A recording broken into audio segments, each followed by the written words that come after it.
Hello everyone, আসসালামু আলাইকুম। Welcome to Tanzil Shila blog. তো অনেক দিন পরে একটা ব্লগ নিয়ে আপনাদের মাঝে হাজির হলাম।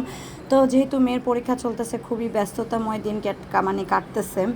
তো যাই হোক, এটা কিছুদিন আগের ক্লিপ ছিল। তো মেয়ের স্কুল পরীক্ষার হলে দিয়ে তারপর হচ্ছে ওকে নিয়ে বাসায় আসছি। তো ওর বাবা হচ্ছে সন্ধ্যার দিকে আম নিয়ে আসছে। তো আমগুলো খুবই মিষ্টি ছিল। আর এই তো আগে কয়েকবার এনেছে, তখন এতটা মিষ্টি ছিল না, বাট এবার খুব মিষ্টি হয়েছে। তো আমার মেয়ে অনেক আম পছন্দ করে। ইদানিং ছেলেকেও হচ্ছে ব্লেন্ড করে দিলে একটু পছন্দ করে। আর যেহেতু মেয়ের পরীক্ষা চলতেছে, তাই আমি রান্নাবান্না খুব শর্টকাটে করার চেষ্টা করছি। তো ইন্ডাকশন নিয়ে মেয়েকে পড়াচ্ছি, আর হচ্ছে সামনে রান্না করছিলাম একদম সিম্পলভাবে, হচ্ছে আলু দিয়ে না হচ্ছে লাউ দিয়ে হচ্ছে ডিম দিয়ে রান্না করব। তো যাই হোক, তা আগে ডিমটা ভালো করে ভেজে পিস পিস করে কেটে নিয়েছি। তারপরে হচ্ছে আমি লাউ দিয়ে তারপরে ডিমটা দিয়ে রান্না করে ফেলবো। তো এরকম করে আমি বেশি দিন না, 2-1 বার রান্না করেছি, খেতে ভালোই লেগেছে। তো অদ্রিকাও পছন্দ করে, ভাবলাম তাহলে এভাবে রান্না করে ফেলি। আর মেয়ে হচ্ছে আমার আগে বলেছি যে পরীক্ষার সময় অল টাইম ওর সামনে বসে থেকে ওকে পড়াইতে হয়, আর এই জন্য হচ্ছে যত ঝামেলা। তো এই জন্য আমি ও টেবিলে পড়তেছে আর আমি হচ্ছে দাঁড়িয়ে দাঁড়িয়ে রান্না করতেছি আর ওকে দেখতেছিলাম। তো এই তো আমার হচ্ছে লাউ ডিম রান্নাটা অলমোস্ট হয়ে গিয়েছে। তো খুব সুন্দর একটা ফ্লেভার আসছে, খুব সুন্দর ভালো লেগেছে। তো আমি সাথে একটা ম্যাগি মশলা দিয়ে দিয়েছি, এতে করে অদ্রিকা এই জিনিসটা অনেক পছন্দ করে। তো ওই দিন আবরারও একটু লাউ আর ডিম দিয়ে ভাত খেয়েছিল, মাসাল্লাহ। তো যাই হোক, তারপর হচ্ছে আমি চিংড়ি মাছ দিয়ে হচ্ছে লাল শাক রান্না করব। তো অনেকে বলে যে চিংড়ি মাছের লাল শাক নাকি অনেক ভালো লাগে, তো আমি কখন ট্রাই করি নাই। তো এই জন্য ভাবলাম আমি আজকে রান্না করি। তো চিংড়ি মাছটা ভালো করে কষায় নিয়ে তারপর হচ্ছে আমি লাল শাকটা দিয়ে দিব, আর একদমই ভাজা ভাজা করে নিব, আমি কোনো ঝোল রাখবো না। তাহলে তো লাল শাকটা আমি ভালো করে দিয়ে দিয়েছি। আর এই তো ফার্স্ট টাইম রান্না করছি।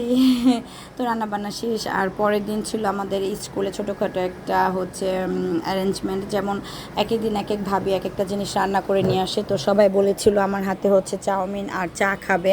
তো আমার ব্লগ দেখে তারা আর কি বলেছিল আমার এই রান্না দুইটা নাকি তাদের কাছে ভালো লাগছে। তো পরবর্তীতে হচ্ছে আমি চেষ্টা করলাম। সেদিন হচ্ছে মেয়ের ধর্ম পরীক্ষা ছিল, একটু পড়ার প্রেশার কম ছিল। তো সকালবেলা উঠে হঠাৎ করে প্ল্যান করলাম যে তাহলে আজকে বানায় নিয়ে যাই, নয়তো সামনে আর পারবো না। তো সব কিছু দিয়ে আমি যেভাবে আর কি চাউমিনটা রান্না করি, চিকেন বাটার সব কিছু দিয়ে সুন্দরভাবে চাউমিনটা আমি রান্না করে ফেলেছি। তারপর আমি হচ্ছে হট বক্সে করে আমি স্কুলে নিয়ে যাব।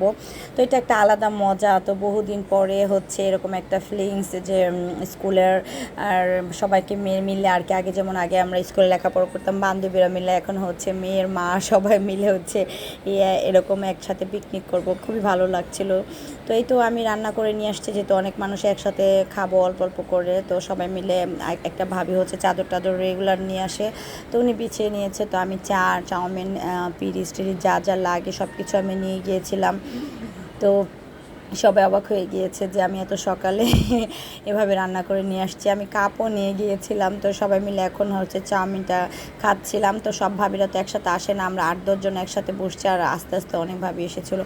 তো চাটা সবার কাছে অনেক পছন্দ হয়েছিল। তো যাই হোক, খাওয়া দাওয়া শেষ করে পরে হচ্ছে আমরা, মেয়ের এক্সামটা মোটামুটি আলহামদুলিল্লাহ ভালো হয়েছে। তো বাসার দিকে চলে আসতেছি, আর রাস্তাঘাট এত পরিমাণে কাটা, কোন দিক দিয়ে আসবো, একবার একদিকে যাই আরেকবার এসে দেখি ওদিকে রাস্তা বন্ধ, এরকম একটা পরিস্থিতি। তো একদম চারোদিক ঘুরে টুরে তারপর হচ্ছে আমরা আসলাম। তো এই দিন পরের দিন আবার হচ্ছে আমি মেয়েকে নিয়ে যাচ্ছিলাম, ওইদিকে রাস্তা বন্ধ, আবার পিছন দিয়ে ঘুরে আরেক রাস্তা দিয়ে হচ্ছে পরীক্ষার হলে নিয়ে যাচ্ছি। কি যে একটা প্যারার মধ্যে আল্লাহ গেল পরীক্ষাগুলি, মানে রাস্তা নিয়ে প্রচণ্ড ঝামেলার মধ্যে ছিলাম।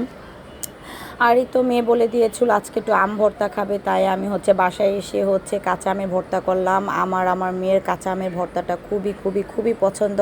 তো বেশি কিছু না, কাসুন্দি আর একটু কাঁচামরিচ আর একটু চিনি লবণ দিয়ে ভালো করে হচ্ছে মেখে আমি ভর্তাটা করি। তো আমার মেয়ে অনেক পছন্দ করে, আমার খুব ভালো লাগে। আর এটার মধ্যে ভিটামিন সি আছে, যেহেতু সবাই খেতে পারেন, সবার জন্য খুব উপকারী। তো যাই হোক, আমার আম ভর্তাটা রেডি হয়ে গিয়েছে।